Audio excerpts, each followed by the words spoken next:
दोस्तों, आज हम चर्चा कर रहे हैं सोने चांदी के भाव की। और लंबे समय से आप लोग लिख रहे थे कि वंदना भारती जी कहाँ हैं, तो आज हम वंदना भारती जी जो कि एसएमसी ग्लोबल के हैं उनको लेकर आए हैं। और इनकी जानकारी लेंगे, इनसे जानकारी लेंगे, साथ ही इनसे चर्चा करेंगे अब इनका क्या व्यू बन रहा है सोने चांदी के ऊपर। नमस्ते वंदना जी, स्वागत है। वीरेंद्र जी, आपको और सब्सक्राइबर को बहुत बहुत नमस्कार। सो मैम, पीछे बैकग्राउंड में आपने चांदी लगा रखी है, बहुत सारी दिख रही है चांदी। और चांदी का भाव देखें तो एक एक दिन में 20-20 हजार रुपए बढ़ रहा है। मतलब जो 2-2 3-3 साल की तेजी थी वो एक एक साथ देखने को मिल रही है। इवन एक एक दिन में 5-5 डॉलर चांदी बढ़ रही है। सो ये जो मूवमेंट है, ये अच्छी बात है या डराने वाली बात है? वीरेंद्र जी, मुझे लग रहा है कि अब थोड़ा बहुत अब बैक्ड है ये स्ट्रक्चर चेंजेस से, स्ट्रक्चरल चेंजेस आ रहे हैं।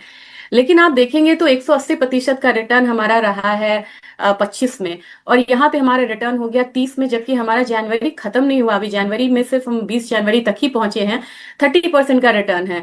तो ये मैं इसको रैली नहीं, मैं से कहूंगी जो एक्सप्लोजन है, एक मतलब काइंड ऑफ एक्सप्लोजन है ये रैली में। अब पैराबोलिक मूव्स यहाँ पे आ रहे हैं, तो मुझे लग रहा है कि थोड़ा सा संभलना जरूर चाहिए यहाँ पे। अब किसी को यहाँ पे उन्होंने निवेश करा हुआ है, या मान लीजिए कि 1 लाख निवेश किया हुआ है, तो 25% 30% समय है कि एक वो अपना बुक करके चले यहाँ पे। इसका इंडिकेशन बिल्कुल नहीं है कि रैली खत्म हो गई। इसका इंडिकेशन ये है कि आपको जो प्रॉफिट मिल रहा है, क्योंकि पोर्टफोलियो का डिसिप्लिन से बड़ा ज्यादा महत्व होता है, बहुत ज्यादा इंपॉर्टेंट फैक्टर होता है। तो वहां पे आप 25% 30% जो भी आपको लगता है, एक बुक करिए। क्योंकि वीरेंद्र जी, एक एग्जाम्पल यहाँ पे देना चाहती हूँ। 50,000 जब हमारी चांदी होती थी, वहां पे अगर वो 10% टूटती तो 5,000 पॉइंट गिरता। अब हमारी चांदी हो गई 3.25 लाख, 3 लाख भी मैं क्या कहूँ, 3.17 आ रहा है, मान लीजिए 3 लाख ही है, यहाँ से 10% गिरी। 30,000 का यहाँ पे आपको फॉल आएगा। और 30,000 के फॉल से आप समझिएगा, अगर आपका डेरिवेटिव प्लेटफॉर्म पे है, तो आपके मार्जिन कॉस्ट कितना आ सकते हैं, अगर आपका प्रोटेक्टेड नहीं है एसएल से, तो कितना लॉस हो सकता है, कितना आ सकता है। तो बस ये है मेरा कहीं से ये मतलब कि संदेश नहीं है कि रैली डन है, अब रैली यहां से नहीं आएगी, रैली अभी भी आएगी। लेकिन आप सेफली थोड़ा सा पोर्टफोलियो को आप वहां पे बुक करिए, प्रॉफिट बुक करिए, जो आपने 25 से यहाँ पे लगाया हुआ है। तो मैम, अभी अगर हम बात करें भाव की, मैं आगे बात करूंगा। बहुत सारे लोगों के ये सवाल आ रहे हैं कि जो नए लोग एंट्री लेना चाहते हैं, बहुत सारे लोग लिख रहे हैं क्या अब खरीद लें, क्या अब खरीद लें, क्योंकि मीडिया के माध्यम से जो है वहां पर लोगों को जानकारी पहुंच रही है। अरे 3 लाख हो गई, अरे 3 लाख हो गई। जब 2 लाख हुई थी तो लोगों को लग रहा था कि 2 लाख तो बहुत ज्यादा भाव हो गया।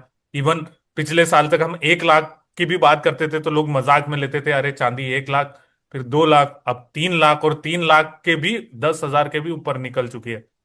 तो जो लोगों ने रैली मिस कर दी और जिनको अब जानकारी मिल रही है, वो अब खोजने में लगे हुए हैं कि चांदी मिल जाए, क्या खरीद लें, उनको क्या सलाह है? वीरेंद्र जी, एक चीज आपसे बताना चाहूंगी। मतलब हम लोग जब यहाँ पे सेमिनार करते थे पहले, कोविड से पहले तो सेमिनार होता था, तो काफी दिनों से हम लोग का ये आकलन होता था कि सिल्वर जो है अब आउट परफॉर्म करेगी गोल्ड को। इसको हम लोगों ने 2 साल मिस करा, तो कह सकते हैं कि थोड़ा समय का मिस कैलकुलेशन जरूर रहा। लेकिन जिस तरीके से इंडस्ट्रियल डिमांड बढ़ रही थी, तो पहले तो था कि स्क्रैप का सप्लाई बढ़ा कुछ, मतलब जो मतलब स्पेयर था वो सिल्वर यहाँ मार्केट में आया। अब यहाँ पे सप्लाई डेफिसिट है। और मतलब ऐसा कोई न्यूज नहीं आ रहा है, जैसे कि बैटरी के क्षेत्र में वीरेंद्र जी बड़ी तेजी से यहाँ पे रिसर्च हो रहा है। आपको मतलब कि लेड बैटरी से आप आए, मतलब लिथियम पे आए, लिथियम से आप सोडियम आयन पे आए, फिर यहाँ पे हाइड्रोजन सेल्स बन रहे हैं। वो चीजें आप यहाँ पे ना सोलर प्लेट्स में नहीं सुनेंगे। वो चीजें आप एआई में नहीं सुनेंगे कि कॉपर की जगह कुछ और लगाया जा रहा है। जितना जिस तेजी में बैटरी में हम लोगों ने मतलब कि वो करा है ना, रिसर्च करा है और नए नए सब्स्टिट्यूट्स को लाए हैं, चांदी जहां जहां यूज हो रही है वो सब्स्टिट्यूट वहां पे मिसिंग है। तो मैं कहूंगी कि फिर ये रैली भी यहाँ पे एंड होने वाली नहीं है फिलहाल में। और इस बार की खासियत ये रही है ना कि पहले पेपर मार्केट हमें बताता था कि दिसंबर में क्या रेट होगा। अब ये जो पेपर मार्केट है, ये चाइना के फिजिकल मार्केट से और दूसरे देश के फिजिकल मार्केट से क्लू लेके अब आगे आगे बढ़ रहा है। वो धीरे धीरे पीछे है, वो लैगर्ड है। लीडिंग यहाँ पे फिजिकल है। तो मेरे ख्याल से जो फिजिकल में लीडिंग होना और प्रीमियम पे होना बता रहा है कि रैली अभी भी यहाँ पे बाकी है। या तो फिजिकल का प्रीमियम कम होगा, या फ्यूचर्स का यहाँ पे प्रीमियम बढ़ेगा, यहाँ पे प्राइसेस मार्केट को नॉर्मलाइज होने में टाइम लगेगा। तो मुझे लग रहा है कि रैली यहाँ पे बाकी हो सकती है। और रैली में आपको अभी नए टारगेट्स के साथ आना पड़ेगा। और इस बार चाहे वो जेपी मॉर्गन हो, मॉर्गन स्टेनले हो, बड़े क्विकली लोगों को यहाँ पे टारगेट्स को रिवाइज करना पड़ रहा है। तो रैली तो मुझे लग रहा है कि अभी और यहाँ पे बढ़ेगी। और जिन लोगों को अभी एंट्री करना है, मैं यहाँ पे करेक्शन का वो नहीं कर सकती कि यहाँ पे बहुत सारा करेक्शन आएगा, क्योंकि अब ये नई मूव आई है। आप क्या करिए कि आप ईटीएफ लीजिए और फिजिकल लीजिए। अभी आप फिजिकल पे यकीन रखिए। लीजिए मार्च में थोड़ा सा यहाँ पे वॉलेटाइल होना चाहिए मार्केट को, क्योंकि जब मार्च कॉन्ट्रैक्ट यहाँ पे सिल्वर का एक्सपायर होगा उस समय केओस हो सकता है फिजिकल वर्सेस पेपर का, क्योंकि डिलीवरी के लिए लोग ज्यादा डिमांड कर रहे हैं। तो उससे पहले आप ईटीएफ लीजिए और इससे पहले आप यहाँ पे फिजिकल ले सकते हैं। एक चीज और मैं बता दूं कि जितना प्रीमियम यहाँ के बाहर के विदेशी बाजारों में प्रीमियम चल रहा है फिजिकल सिल्वर पे, उतना फिजिकल सिल्वर पे हमारे इंडिया में यहाँ पे नहीं है फिलहाल प्रीमियम, वो बढ़ जाएगा बाद में। तो आप फिजिकल प्रीमियम फिजिकल चांदी ले सकते हैं, ईटीएफ में ले सकते हैं। थोड़ा सा कम कर दीजिए, 10-15% जितना सोचे हैं, 10-15-20% ही करिए, लमसम अमाउंट एक बार में इतने हायर साइड पे ना लगाए। तो मैम अभी क्या है आपका चांदी का टारगेट, क्या लग रहा है? मतलब बहुत सारे जो रेसिस्टेंस हम लोग देखते थे, पहले ऐसा था कि $75, फिर $82, फिर $93।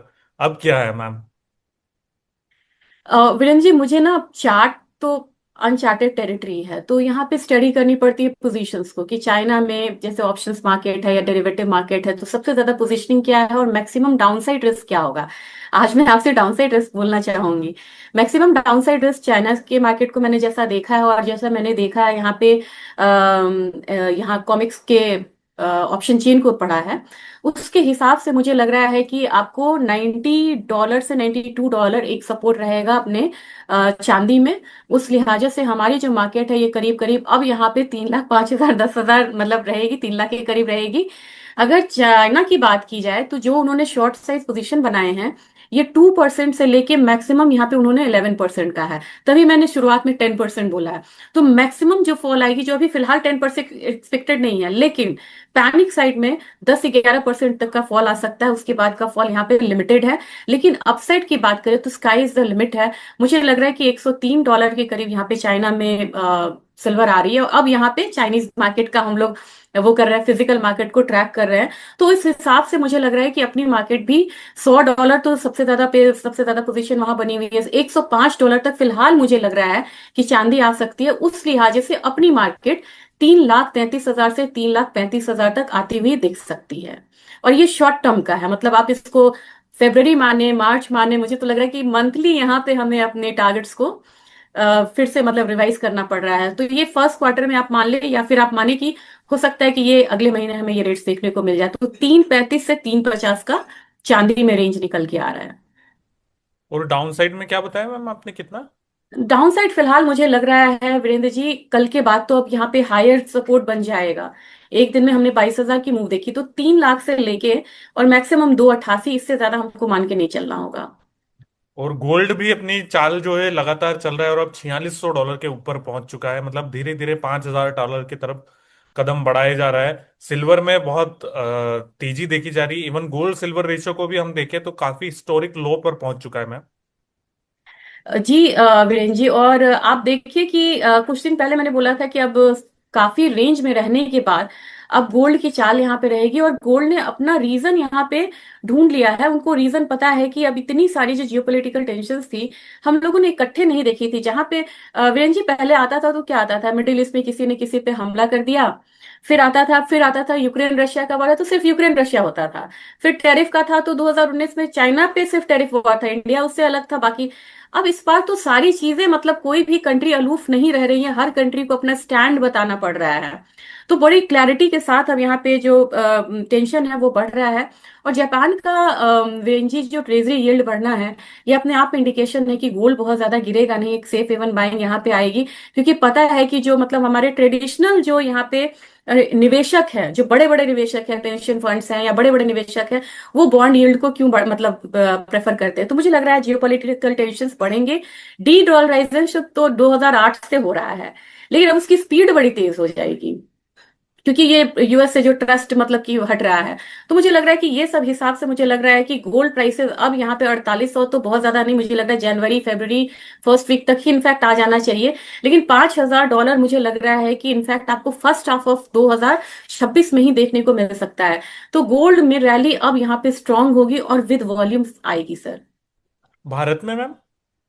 भारत में मुझे लग रहा है सर कि हम बढ़ रहे हैं 1,60 की तरफ।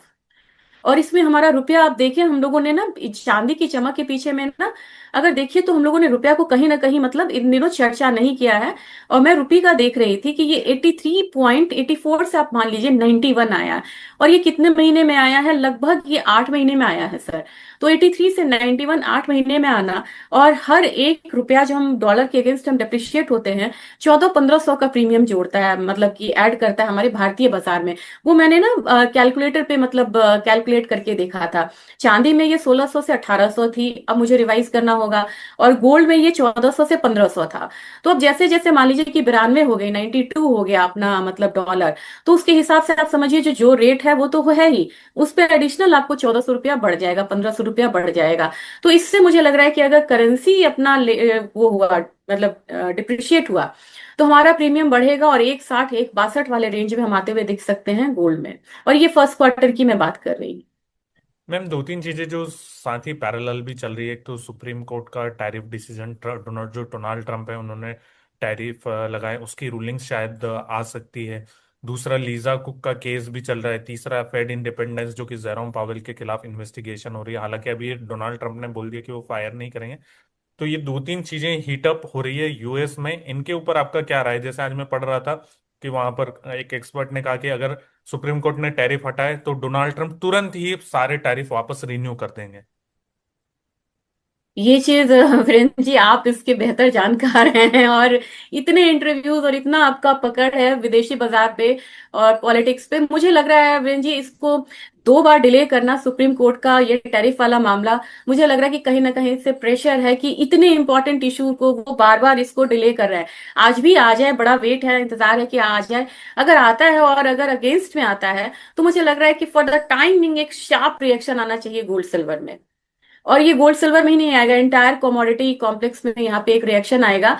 उसके बाद ही हम जाके देख सकते हैं, लेकिन यहाँ पे जो भी करेक्शन आएगा वो बहुत ज्यादा टिकेगा नहीं। क्योंकि यहाँ पे ट्रंप ने, उन्होंने अपना बैकअप प्लान भी किया होगा कि अगर ये यहाँ पे बोलते हैं हटाने के लिए तो हमें क्या करना है, क्योंकि उनको पता है कि सुप्रीम कोर्ट इसका अपोज कर रहा है। तो उनके पास वो रीजंस होते हैं। दूसरी चीज ये है कि पॉवेल की बात है, तो उन्होंने कभी भी अपना स्टैंड बहुत फर्म नहीं रखा है, और इसके लिए वो जाने जाते हैं कि कभी भी किसी स्टैंड पे वो फर्म नहीं होते हैं। तो मार्केट इस वजह से भी डिस्ट्रस्ट वाली स्थिति में है। तो मुझे लग रहा है कि दोनों ही रीजन, आज जो रीजन है, मार्केट उसको वॉच करेगा। मुझे लग रहा है कि फर्दर डिले ना हो जाए, सबसे बड़ी बात है। अगर डिले होगा तो अनइवेंटफुल होगा अपना इवनिंग।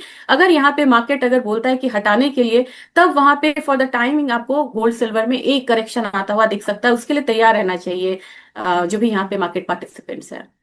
तो कुल मिला के संभल कर रहना चाहिए। जी ये जी। बात यही है।